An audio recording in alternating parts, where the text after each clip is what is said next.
Hello, my name is Amiro. So we are on the Perhentian Island. So today we are gonna teach you how to make Malay Kuih.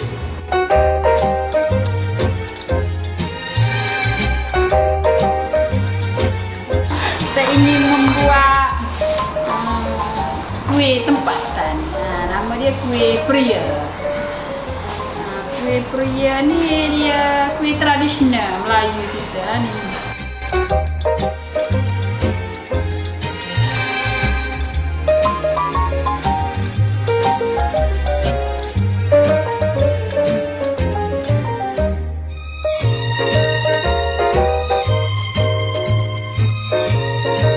Cara nak buat ni, kita tepung ni kita bancuh dengan air.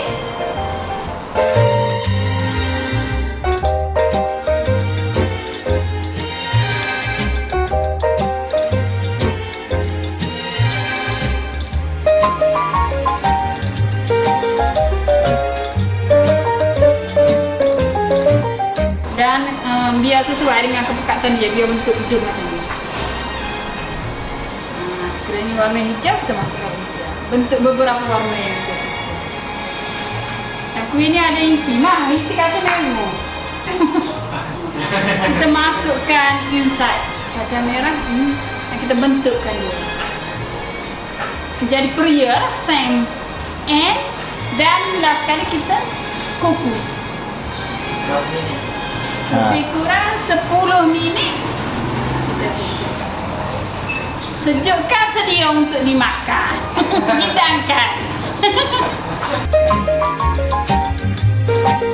If you interested with our Malay culture, education and sustainability, check out our video and follow us on the Facebook, and the link is below. And thank you. That's it.